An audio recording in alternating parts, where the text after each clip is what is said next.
Mkuu wa wilaya ya Mkinga Mheshimiwa Gilbert Kalima ameongoza kikao cha kujadili utekelezaji wa afua za lishe ikiwa ni mwendelezo wa kusimamia ajenda ya Mheshimiwa Rais Daktari Samia Suluhu Hassan ya kuhakikisha ajenda ya lishe inapewa kipaumbele kwa watoto hususan mashuleni. Akizungumza katika kikao hicho, Mheshimiwa Kalima amesema serikali inaendeleza juhudi za kuimarisha lishe kwa wanafunzi wa shule za awali, msingi na sekondari ili kuongeza ufaulu na kupunguza utoro mashuleni.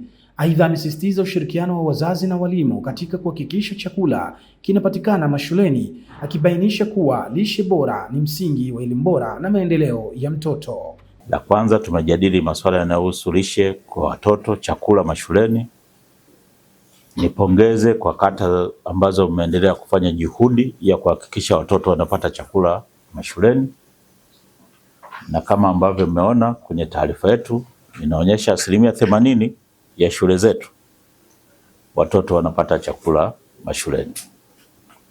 Bado tuna kazi ya kuendelea kuhamasisha maeneo ambayo bado hayatoi chakula kwa watoto mashuleni.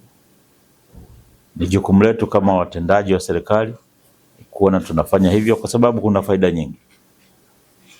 Faida ya kwanza, tunajua takwimu zinaonyesha za ufaulu katika shule zote ambazo zinatoa chakula mashuleni, ufaulu umeongezeka. Lakini katika shule zote ambazo zinatoa chakula mashuleni, utoro umepungua, na hivyo ushiriki wa watoto kwenye kujifunza umekuwa mkubwa, na ndio maana imewarahisishia walimu kufanya kazi zao vizuri na hatimaye kuwa na mafanikio mazuri katika matokeo ya mitihani. Kwa mtazamo huo, tunao wajibu wa kuhakikisha swala la lishe mashuleni linaendelea kutekelezwa kikamilifu. Tunajua na wote tumejadili, tumeona kwamba kwa sasa hali ya ukame ni kubwa katika wilaya yetu. Wilaya yetu imekosa mvua za vuli kwa kipindi hiki cha mwaka huu, na hivyo kuathiri mazao mengi yaliyokuwa yameandaliwa na watu wetu katika maeneo yao. Kwa hali hiyo, tunajua kwamba patakuwa na ugumu katika uchangiaji wa wananchi kwenye eneo la lishe. Tuendelee kuhamasisha wananchi waendelee kuchangia, pamoja na ugumu huo waendelee kuchangia ili watoto waendelee kupata chakula mashuleni kwa sababu ya faida ambazo nimezitaja. Katika hatua nyingine, imeeleza kuwa serikali itaendelea kutekeleza miradi inayounga mkono afua za lishe ikiwemo miradi ya maji ili kuhakikisha mazingira bora ya utekelezaji wa afua za lishe unafanikiwa kwa wananchi. Tumejadili swala la maji na tunajua maeneo yalivyo na shida katika maeneo yetu yenye shida za maji.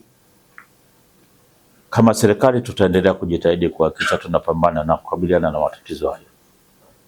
Tunamshukuru Mheshimiwa Rais kwa wilaya yetu. Kwa sasa tunaendelea na mradi mkubwa wa maji ambao unatoa maji Mto Zigi kwenda mpaka Horohoro. Mradi ambao utahusisha vijiji 37 lakini utahusisha wananchi 58,000. Mheshimiwa Rais ametuletea bilioni 35.7.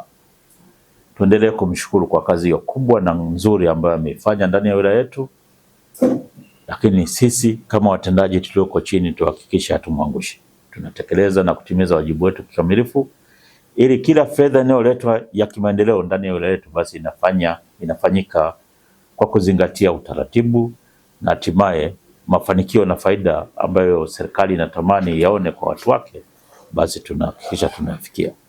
Kwa ujumla, amesisitiza kuwa mafanikio ya afua za lishe yanategemea ushirikiano wa serikali na jamii ili kutimiza azma ya kuhakikisha watoto wanapata lishe bora na elimu yenye matokeo chanya. Nikiripoti kutoka Mkinga mkoani Tanga, Nasor Rashid, Mkinga DC Habari.